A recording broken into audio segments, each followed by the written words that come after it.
अस्सलाम वालेकुम। वोल्टामेट्री ये काफ़ी ज़्यादा इम्पोर्टेंट टेक्निक है। अगर पास पेपर में देखा जाए एमएससी के हवाले से इसमें से लॉन्ग क्वेश्चन भी उठाए जाते हैं, शॉर्ट क्वेश्चंस भी उठाए जाते हैं। तो आज का जो लेक्चर है ये सिर्फ और सिर्फ वोल्टामेट्री के रेलिवेंट है। आज के इस लेक्चर में सिर्फ और सिर्फ हमने वोल्टामेट्री का सिंपल से इंट्रोडक्शन करना है। इस टेक्निक का मकसद क्या था, से इस टेक्निक के ज़रिए से हम कौन कौन सी चीज़ों को डिटरमिन कर सकते हैं, ये चीज़ आज का हमारा मेन लेक्चर है।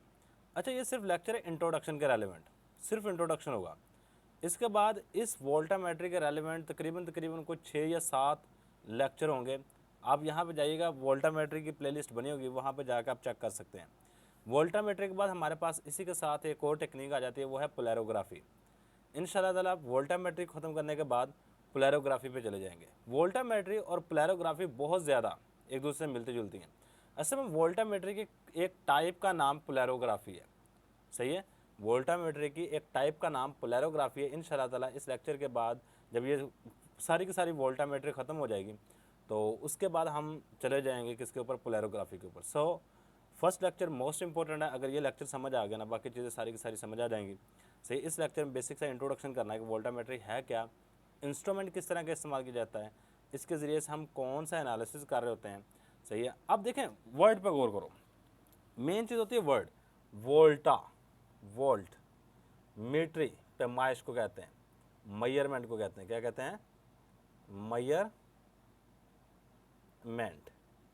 वोल्टा मीन वोल्ट से, यानी ऐसी टेक्निक है जिसमें वोल्टेज को यूज़ करके आप किसी न किसी चीज़ की पैमाइश कर रहे होते हो।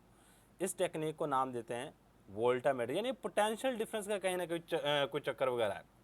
हम पोटेंशियल डिफरेंस अप्लाई करेंगे, पोटेंशियल डिफरेंस अप्लाई करने के बाद कोई ना कोई चीज़ मालूम कर रहे होंगे। जो चीज़ हम इस टेक्निक से मालूम करते हैं वो होती है कंसंट्रेशन। क्या चीज़ मालूम कर रहे होते हैं? क्वालिटेटिव एनालिसिस भी कर रहे होते हैं और इस टेक्निक से क्वांटिटेटिव एनालिसिस भी कर रहे होते हैं। क्या कर रहे होते हैं? क्वांटिटेटिव एनालिसिस भी कर रहे होते हैं। चलो सबसे पहले बात कर लेते हैं डेफिनेशन की, कि वोल्टामेट्री की प्रॉपर डेफिनेशन क्या है। डेफिनेशन लिख लें। डेफिनेशन, ये सिंपल सी डेफिनेशन है वोल्टामेट्री की। Voltammetry is electrochemical technique. Voltammetry is a electrochemical technique, electrochemical technique, chemical technique। ये इलेक्ट्रोकेमिकल टेक्निक है, टेक्निक इन विच करंट, जिसमें हम क्या कहते हैं, इन विच, जिसमें करंट एट इलेक्ट्रोड, हम इलेक्ट्रोड पर, ये भी सिर्फ डेफिनेशन लिख लें तो ये इसको समझ लेंगे इसका मतलब क्या है। In which current at electrode is measured, इसकी पैमाइश की जाती है। करंट की पैमाइश कर लेते हैं किसके फंक्शन में? एज अ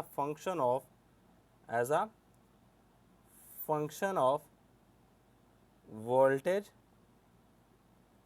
और पोटेंशियल डिफरेंस। लो, ये हमारे पास इसकी सिंपल सी डेफिनेशन है कि हम वोल्टेज या पोटेंशियल डिफरेंस अप्लाई करते हैं। उस वोल्टेज या पोटेंशियल डिफरेंस को अप्लाई करने के बाद कितना करंट पास हुआ है उसकी मेजरमेंट करते हैं। इससे हम पता लगा लेते हैं कि किसी भी एनालाइट की कंसंट्रेशन कितनी है। चलो जी, अब इसको थोड़ा सा पहले एक सिंपल सी एग्जांपल देके आपको समझाऊंगा। आपने इलेक्ट्रोकेमिकल सेल्स पढ़े हुए हैं। इलेक्ट्रोकेमिकल सेल्स में क्या होता है, चलो चेक कीजिए। हमारे पास एक इलेक्ट्रोकेमिकल सेल है। इसमें क्या होता है, एक एनोड होता है और एक कैथोड होता है, और दरमियान में कुछ ना कुछ इलेक्ट्रोलाइट डाला होता है। सही है। अब यहाँ पे मैं पॉजिटिव टर्मिनल लगा लेता हूँ, यहाँ पे नेगेटिव टर्मिनल लगा देता हूँ। ये पॉजिटिव टर्मिनल है, यहाँ पे नेगेटिव टर्मिनल है। अब ये जो मैंने बैटरी यहाँ पे जोड़ी है ना, इसका एक स्पेसिफिक वोल्टेज होगा। मैं कहता हूँ सपोज किया मैंने 12 वोल्ट की बैटरी जोड़ दी है। अब 12 वोल्ट की बैटरी जोड़ने के बाद मैं यहाँ पे लगा देता हूँ एमीटर। एमीटर से ये पता लगेगा, देखो वोल्टेज और करंट में थोड़ा सा फ़र्क होता है। वोल्टेज आपका फिक्स है, देखो बैटरी 12 वोल्ट है, वो फिक्स है। सही। अब दो इलेक्ट्रोड के दरमियान में कितना इलेक्ट्रिक करंट पास हो रहा है, दो इलेक्ट्रोड के दरमियान में कितना इलेक्ट्रिक करंट पास हो रहा है, उसको हम मेजर करते हैं बाय यूजिंग गैल्वानोमीटर से। उसको किससे हम इस्तेमाल कर रहे होते मेजर कर रहे होते हैं करंट को गैल्वानोमीटर पे। अब देखें यहाँ पे दरमियान में से करंट गुजर किस वजह से सकता है, दरमियान में याद रखिए करंट गुजर सकता है एनालाइट की वजह से, एनालाइट। अब एनालाइट में कौन सी चीज़ होना ज़रूरी है, एनालाइट में आयंस का होना ज़रूरी है जिसकी वजह से करंट गुजरेगा। अब आयंस में हमारे पास दो तरह के आयंस होते हैं, एक होते हैं हमारे पास कैटायंस, एक होते हैं कैटायंस, एक होते हैं एनायंस। यानी कि करंट को गुजरने के लिए या तो कैटायन यानी जिसके ऊपर पॉजिटिव चार्ज हो उसकी ज़रूरत है, या फिर एनायन की ज़रूरत है जिसके ऊपर नेगेटिव चार्ज हो। सही, यानी एनालाइट में कैटायन या एनायन अगर होंगे तो इलेक्ट्रिक करंट गुजरेगा, वरना इलेक्ट्रिक करंट आपके इस सेल में से नहीं गुजरेगा, यानी कि जो करंट होगा वो ज़ीरो होगा। वोल्टेज 12 है, करंट ज़ीरो है। अब देखो मैं सपोज करता हूँ यहाँ पे मैंने कोई इलेक्ट्रिक कोई आयंस वगैरह डाल दिए हैं, इलेक्ट्रो एक्टिव स्पीशी कहता है जिसके अंदर कैटायन या एनायंस का जिक्र आता है, उसको कहता है electro active species, electro active species, यानी एक ऐसी शय जिसमें से करंट गुजर सके, ऐसी शय जिसमें से करंट गुजर सके उसको कहते हैं इलेक्ट्रो एक्टिव स्पीशी। सही, अब जैसे ही मैं यहाँ पे बैटरी से कनेक्ट करूँगा, कनेक्ट करने के बाद हमारे पास क्या होगा, दरमियान में से इन आयंस की वजह से इलेक्ट्रिक करंट गुजरना शुरू हो जाएगा, इलेक्ट्रिक करंट गुजरना शुरू हो गया। अब मैं कहता हूँ सपोज कि मेरे पास दो तरह की सिचुएशन थी, मेरे पास शुरू में आयन थे, सपोज कर रहा हूँ अभी सिर्फ सपोज, मैं कह रहा हूँ जी मेरे पास 20 आयंस है, तो करंट यहाँ से गुजरा तकरीबन 0.5 एम्पेयर, 0.5 एम्पेयर करंट गुजरा। सही है, जब मैंने आयंस की तादाद बढ़ाई, मैंने यहाँ पे 100 आयंस कर दिए, तो पता चला यहाँ पे 2 एम्पेयर करंट गुजरना शुरू हो गया। क्या हुआ, यानी कि जिस तरह मैंने आयंस की कंसंट्रेशन बढ़ाई है आपका इलेक्ट्रिक करंट भी बढ़ गया है, इलेक्ट्रिक करंट क्या हो गया है, बढ़ गया है। इसी चीज़ को यूज़ करके हमने वोल्टामेट्री की बुनियाद रखी कि अगर किसी भी एनालाइट की कंसंट्रेशन को मालूम करना हो तो आप इलेक्ट्रिक करंट मालूम कर लो कि जितना करंट ज़्यादा होगा उतनी कंसंट्रेशन किसी भी एनालाइट की सॉल्यूशन के अंदर ज़्यादा मौजूद होगी, जितना करंट कम होगा उतनी कंसंट्रेशन किसी भी एनालाइट की कम होगी। यानी कि यहाँ पे जो करंट पैदा हो रहा होता है आई, मैं करंट को आई से रिप्रेजेंट करूँगा, वो डायरेक्टली प्रोपोर्शनल होता है कंसंट्रेशन के, किसके डायरेक्टली प्रोपोर्शनल होता है, कंसंट्रेशन। यानी इसको क्वांटिटेटिव एनालिसिस के लिए हम यूजुअली इस्तेमाल कर रहे होते हैं, लेकिन इससे आप क्वालिटेटिव एनालिसिस भी कर सकते हो, इस टेक्निक से क्वालिटेटिव एनालिसिस भी कर सकते हैं। ये तो थी सिंपल सी एग्जांपल, लेकिन इसकी जो इंस्ट्रूमेंटेशन है वो थोड़ी सी डिफरेंट है। आज इंस्ट्रूमेंटेशन को भी डिस्कस कर लेंगे, से बाकी मज़ीद एक्सप्लेनेशन में हम इसके जो नेक्स्ट वाले लेक्चर्स आएंगे उसमें जाएंगे। चलो, डेफिनेशन के बाद हम बात कर लेते हैं इस टेक्निक का पर्पज़ क्या होता है, क्या चीज़, इस टेक्निक का पर्पज़। अच्छा, याद रखिएगा इस टेक्निक को हम इस्तेमाल कर रहे होते हैं for the qualitative analysis and quantitative analysis. किसके लिए इस्तेमाल कर रहे होते हैं, क्वालिटेटिव एनालिसिस और क्वांटिटेटिव एनालिसिस। मसलन किसी कंपाउंड का नेम पता करना हो, किसी आयन का नेम पता करना हो तो ये टेक्निक इस्तेमाल की जा सकती है। हाँ, उसकी मिकदार पता करनी हो फिर भी ये टेक्निक इस्तेमाल की जा सकती है। So this technique is this technique is used for qualitative and quantitative analysis and quantitative analysis. इसको क्वालिटेटिव और क्वांटिटेटिव एनालिसिस दोनों के लिए इस्तेमाल कर रहे होते हैं। सही है, ये बात सिंपल सी याद रखिएगा। अब इसके बाद हमारे पास जो मेन चीज़ आ जाती है बच्चे वो है इंस्ट्रूमेंटेशन। वो क्या, हमारे पास वोल्टामेट्री की इंस्ट्रूमेंटेशन, यानी कि इसका जो इंस्ट्रूमेंट है वो किन किन चीज़ों पे कंसिस्ट करता है। ये बहुत ज़्यादा इंपॉर्टेंट चीज़ है, अगर ये समझ आ गई तो समझ लें कि वोल्टामेट्री समझ आ गई आपको, क्योंकि बाकी सारी चीज़ें उसकी एक्सप्लेनेशन है। अगर इंस्ट्रूमेंटेशन ही समझ ना आई तो आपको कुछ भी समझ नहीं आएगा। जो बेसिक कॉन्सेप्ट था वो यही है, अगर ये कॉन्सेप्ट नहीं समझ आया तो समझ लेंगे अगली वाली बात भी समझ नहीं आएगी। तो याद रखिएगा जो हमारे पास करंट गुजर रहा होता है इलेक्ट्रोड के दरमियान में वो कंसंट्रेशन के डायरेक्टली प्रोपोर्शनल है। इसी कॉन्सेप्ट को यूज़ करके हमने वोल्टामेट्री की बुनियाद रखी है कि हमारे पास जितना करंट ज़्यादा बनेगा उतनी कंसंट्रेशन किसी भी चीज़ की ज़्यादा होगी या आयंस की कंसंट्रेशन ज़्यादा होती है। अच्छा, इसकी डायग्राम अगर देखोगे ना तो हमारे पास ना यहाँ पे मैं पहले स्कीमेटिक डायग्राम बना देता हूँ, इसको समझ लीजिएगा, ये काफ़ी ज़्यादा इंपॉर्टेंट डायग्राम है। सबसे पहले आपके पास एक सेल होता है, ये सेल है, ये क्या है हमारे पास सेल है, सही है। अब इस सेल के अंदर 3 इलेक्ट्रोड हो, देखो इसमें कितने इलेक्ट्रोड है, 2 इलेक्ट्रोड, एक एनोड एक कैथोड, लेकिन यहाँ पे हमारे पास 3 इलेक्ट्रोड्स होंगे। कितने इलेक्ट्रोड्स होंगे, 3 इलेक्ट्रोड्स। अब वो कौन कौन से होंगे वो चेक कीजिए, एक इलेक्ट्रोड ये, एक इलेक्ट्रोड ये, 2 हो गए, और एक इलेक्ट्रोड यहाँ पे मैं बना देता हूँ इस तरह, एक इलेक्ट्रोड ये, सही है। अब ये 3 इलेक्ट्रोड्स हैं, यहाँ पे ये वाला इलेक्ट्रोड को कह सकते हैं हम काउंटर इलेक्ट्रोड या ऑक्सिलरी इलेक्ट्रोड भी कहते हैं, काउंटर इलेक्ट्रोड और AUXALLARY ऑक्सिलरी इलेक्ट्रोड। इस इलेक्ट्रोड को सिर्फ सर्किट कंप्लीट करने के लिए हम लगा रहे होते हैं, सही है, बस इतनी सी बात याद रखिएगा। ये वाला इलेक्ट्रोड कहलाता है वर्किंग इलेक्ट्रोड, ये वाला क्या कहलाता है, वर्किंग। आपका सारे का सारा काम इसके ऊपर होना है, वर्किंग इलेक्ट्रोड, क्योंकि इसके नाम से आपको पता चल रहा है ये क्या है, इसके ऊपर वर्क होना है, कुछ ना कुछ काम होगा। इसके बाद बच्चे ये वाला इलेक्ट्रोड बच जाता है, ये होता है हमारे पास रेफरेंस इलेक्ट्रोड। क्या होता है, रेफरेंस इलेक्ट्रोड। लो जी, ये हमारे पास 3 इलेक्ट्रोड हैं, तीनों का नाम याद रखिएगा। हमारे पास जो वोल्टामेट्री टेक्निक इस्तेमाल की जाती है, इसमें 3 इलेक्ट्रोड इस्तेमाल कर रहे होते हैं। कितने इलेक्ट्रोड इस्तेमाल कर रहे होते हैं, 3। पहला वर्किंग इलेक्ट्रोड, दूसरा काउंटर इलेक्ट्रोड और इसको ऑक्सिलरी इलेक्ट्रोड भी कहते हैं, थर्ड नंबर पे रेफरेंस इलेक्ट्रोड। नाम याद रखिएगा सिर्फ, अभी फंक्शन बाद में देखेंगे हर एक इलेक्ट्रोड का क्या क्या फंक्शन है, सही है। अब इसके बाद हमारे पास क्या आता है, हमने ना यहाँ पे इस इलेक्ट्रोड को और ये जो रेफरेंस इलेक्ट्रोड है ये वाला, इस इलेक्ट्रोड को हमने एक वोल्ट मीटर से जोड़ा होता है। किससे जोड़ा होता है, वोल्ट मीटर से। किस किस को, वर्किंग इलेक्ट्रोड को और रेफरेंस इलेक्ट्रोड को हमने जोड़ा होता है, कनेक्ट किया होता है वोल्ट मीटर से, सही। इसके बाद हमारे पास नेक्स्ट यहाँ पे आ जाती है नेक्स्ट चीज़, वो है rheostat.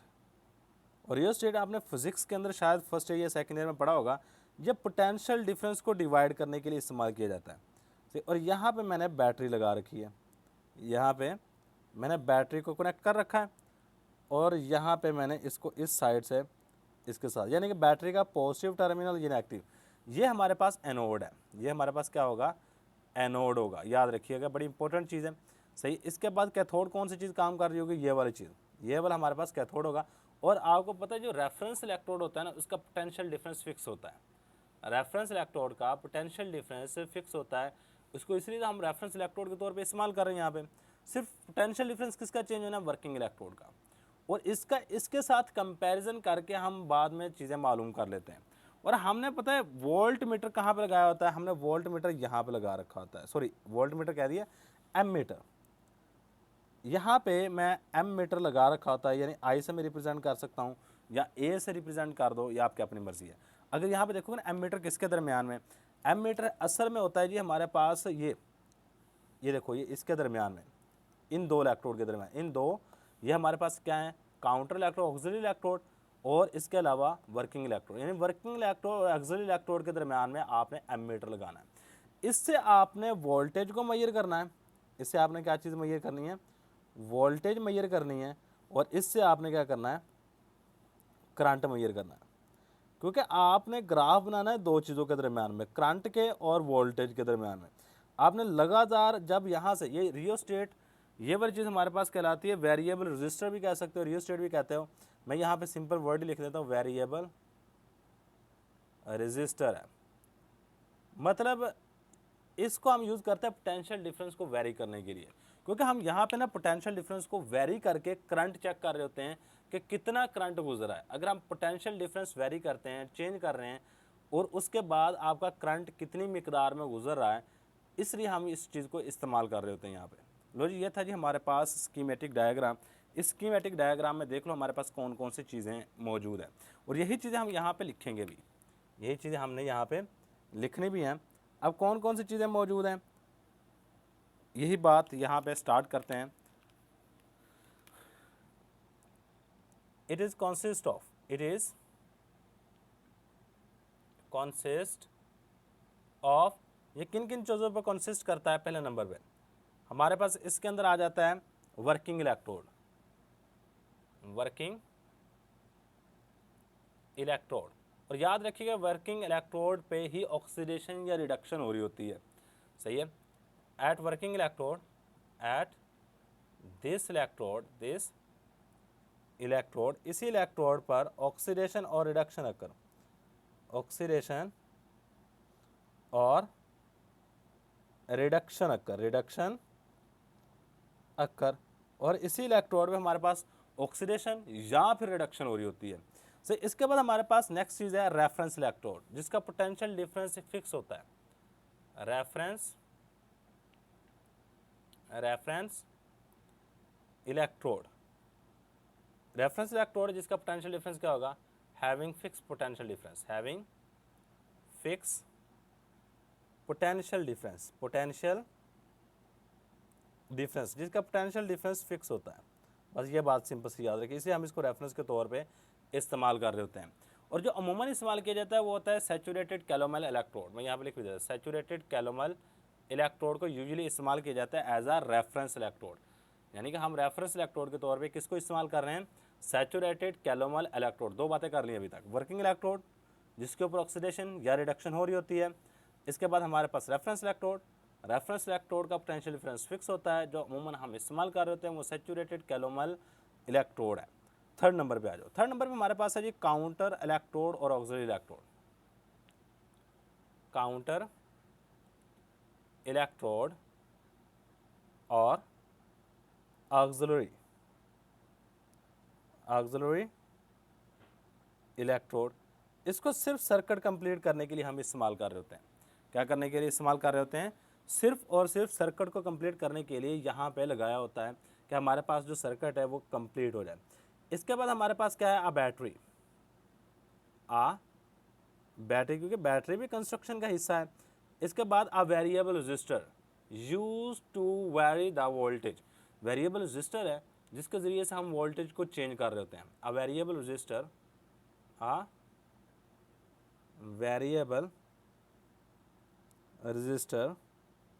used to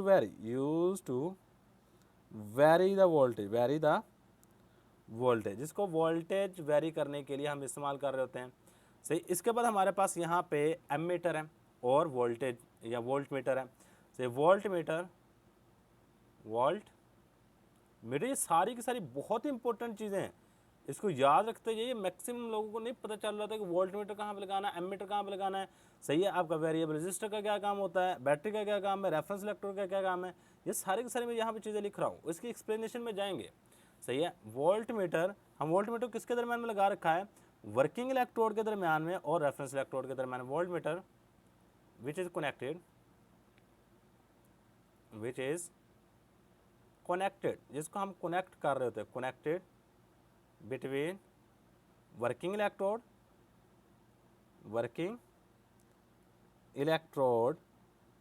and reference electrode,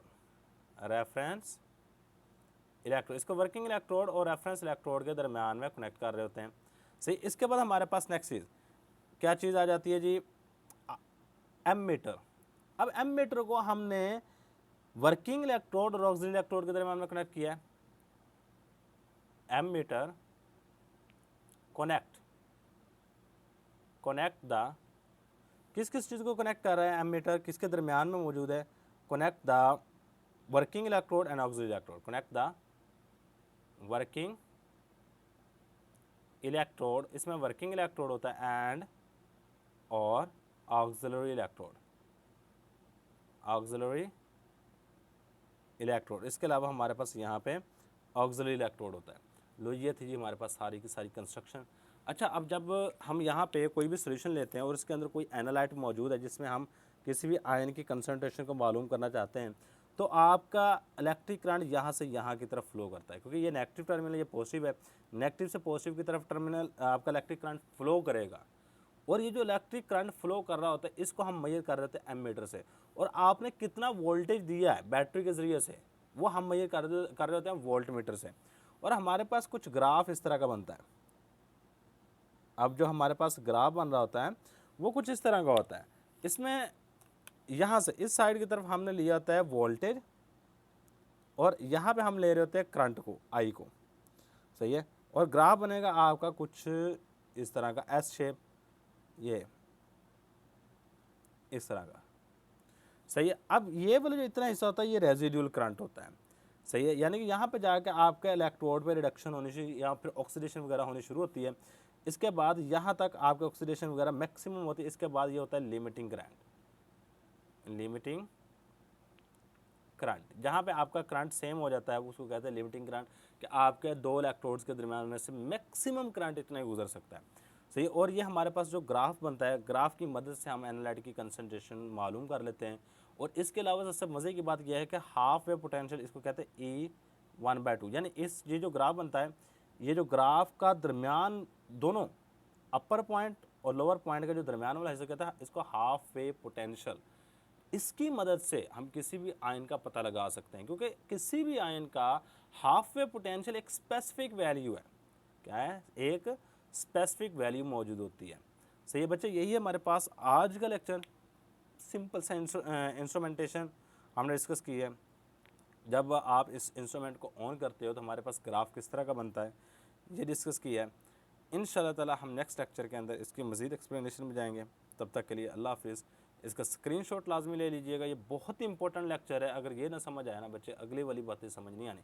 कम अज़ कम इस लेक्चर को जहन में रखिएगा। अगर ये लेक्चर जहन में आया तो अगली वाली बातें सारी क्लियर होंगी आपको। अगर ये नहीं तो समझ लीजिएगा अगली बातें भी क्लियर नहीं होंगी। सो मोस्ट इंपॉर्टेंट लेक्चर है, स्क्रीनशॉट लाजमी। Thanks for watching. अल्लाह हाफिज़।